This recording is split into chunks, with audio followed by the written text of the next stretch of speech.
Senate Majority Leader Mitch McConnell comes to the defense of the president's Supreme Court nominee, Catholic Amy Coney Barrett. He writes, "It is the definition of discrimination to assert that Justice Barrett's particular faith makes her uniquely unqualified for this promotion." It comes in response to media reports this week seeking to paint Judge Barrett as a religious radical for practicing her faith. Well, tonight we take a closer look at comments made by Democratic presidential nominee Joe Biden on abortion. The former vice president was asked by an audience member at an NBC News town hall on Monday what he would do to protect, quote, women's reproductive rights in the U.S. should Judge Amy Coney Barrett be confirmed. Joe Biden responded, quote, "Number one, we don't know exactly what she will do, although the expectation is that she may very well move to overrule, that is, Roe," adding, quote, "The only responsible response to that would be to pass legislation making Roe the law of the land, and that's what I would do."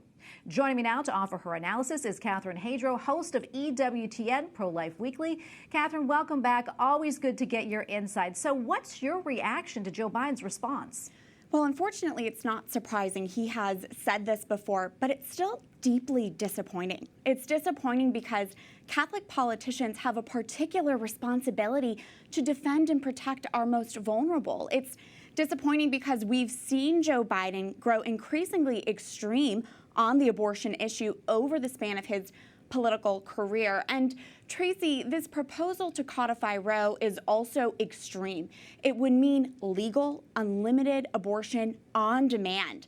And polling suggests that most Americans are not aware of that. Most Americans do not realize that is what codifying Roe would mean. And we also know, based on polling, that that would not be popular with Americans. Most do not want to see abortion in the third trimester. So not only was this proposal that was said yet again by Joe Biden this week extreme, it's also unpopular. Catherine, how significant do you expect the abortion issue to be the remainder of the 2020 campaign season? It's a central issue to the 2020 election campaign. I mean, look at the backdrop of what's happening right now amidst tonight's debate even.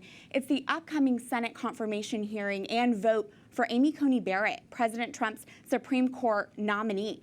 Just like we were just discussing, many people are already speculating and wondering what Barrett on the bench would mean for the future of Roe v. Wade and for abortion laws in the United States. And we also know, based on the 2016 election, that the top reason Americans voted for President Trump in 2016 was the Supreme Court issue. So it's certainly going to be central to 2020 election day as well. Catherine, let's talk about tonight's vice presidential debate. Of course, is the one and only time the Vice President Mike Pence and Senator Harris will face off. What are you expecting tonight? It's going to be tense. I mean, Harris and Pence could not be further apart on the issue of abortion on particular. I will say, though, not necessarily expecting Harris to use the word abortion pretty frequently. She'll likely use a lot of euphemisms like women's health and women's rights, because I believe she's going to try to portray Mike Pence, the only man on the stage, as this man who's going to go after and take away women's rights. But Tracy, as we know, abortion ends the life of an innocent human being. It affects children, it affects women, it affects men, it affects all future generations to come. And I do suspect that Pence will be solid on the life issue tonight.